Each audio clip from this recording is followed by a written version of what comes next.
হি guys, আসসালামু আলাইকুম। সবাই কেমন আছেন? আশা করি আপনারা সবাই ভালো আছেন। আপনাদের সাথে আছি আমি সাদি। আজকে আমরা আলোচনা করব অথবা আপনাদের জানানোর চেষ্টা করব যে আপনি যদি বিকাশ নিতে চান, নগদের কথা পরে আসি, প্রথমে আসি বিকাশ। তো এই বিকাশ নিয়ে যদি নিতে চান সেই ক্ষেত্রে আপনার কি করতে হবে বা আপনার করণীয় কি, এগুলো বিস্তারিত একটু জানানোর চেষ্টা করব। তো বিকাশ নেওয়ার ক্ষেত্রে যেসব কাগজ কাগজ লাগবে সেগুলো আমি শুরুতে বলে নিই। প্রথম কাগজ হলো যে আপনার ট্রেড লাইসেন্স। আপনি যখন দোকান দিচ্ছেন তখন কিন্তু অবশ্যই আপনার ট্রেড লাইসেন্স অর্থাৎ আপনার দোকানটা বৈধ করতে কিন্তু ট্রেড লাইসেন্সের প্রয়োজন হয়। তো সর্বপ্রথম আপনার ট্রেড লাইসেন্স প্রয়োজন হবে। তো ট্রেড লাইসেন্স ছাড়া আপনি বিকাশে আবেদন করতে পারবেন না। অর্থাৎ আমি কিন্তু বিকাশ এজেন্টের কথা বলতেছি। আপনি যদি এজেন্ট নিতে চান সেক্ষেত্রে আপনার যা যা লাগবে, তো প্রথমেই বলতেছি আপনার হলো যে ট্রেড লাইসেন্স এক নম্বরে।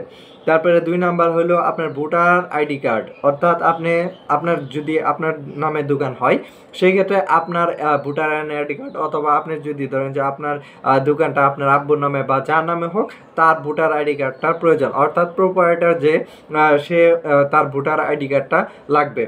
তো তারপরে আপনার হলো যে একটা ওয়ালেট নাম্বার বলতে আপনার যে অ্যাকাউন্ট, মানে যে নাম্বারে আপনার এজেন্ট অ্যাকাউন্টটা খোলা হবে সেই এজেন্ট নাম্বারটা।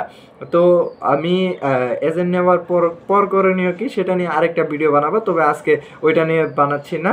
তো তারপরে 3টা কিন্তু গেল, 1 ট্রেড লাইসেন্স, 2 আপনার voter ID card, 3 mobile number, 4 হলো আপনার ইটিন সার্টিফিকেট।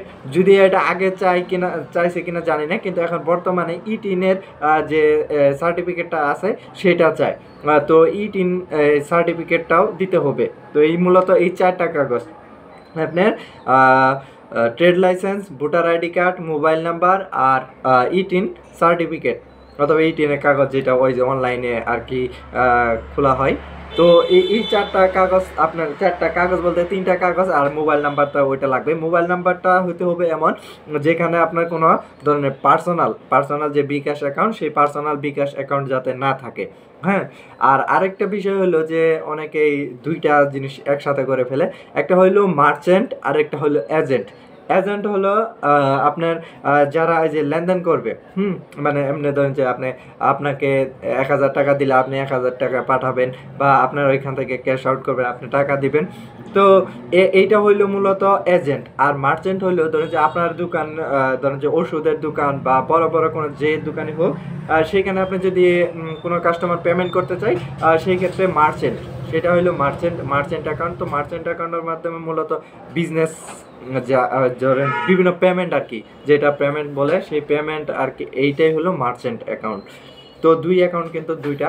আর আপনি যদি চান যে 2টা একসাথে নেবেন সেই ক্ষেত্রে পাবেন না। একটা দোকানে অর্থাৎ একটা ট্রেড লাইসেন্সে একটা অ্যাকাউন্টই হবে, নয় এজেন্ট নয় মার্চেন্ট। তো 2টার মধ্যে একটা নিতে হবে। তো এজেন্টের ক্ষেত্রে ধরেন যে আপনার বিভিন্ন শর্ত আছে, বিভিন্ন লেনদেন করতে হবে। তো বিকাশের ধরেন যে যদি আপনার এজেন্ট নেন সেই ক্ষেত্রে আপনার লেনদেন করতে হবে। ধরেন যে মাসে বিভিন্ন টার্গেট দেওয়া হবে, সেই টার্গেটগুলো পূরণ করতে হবে, আপনার ক্যাশ নিতে হবে। সর্বনিম্ন আপনার চাইলে কিন্তু সর্বনিম্ন 1 লাখ টাকা নিতে হবে, কারণ যখন তখন আপনার লেনদেন করতে হবে। তারপরে বিটিভি রিসিভ করতে হবে। তো এইগুলা ধরেন যে বিকাশের সুবিধা অসুবিধা, এইগুলো নিয়ে আমরা পরবর্তীতে ভিডিও দেওয়ার চেষ্টা করব। তো আজকের ভিডিওটা এই পর্যন্ত। সবাই ভালো থাকবেন, সুস্থ থাকবেন, দেখা হবে খুব শীঘ্রই। আর আমার পেজটা ফলো করবেন এবং ইউটিউব চ্যানেলটা অবশ্যই সাবস্ক্রাইব করে রাখবেন। তো ভালো থাকবেন, সুস্থ থাকবেন, টাটা, বাই বাই।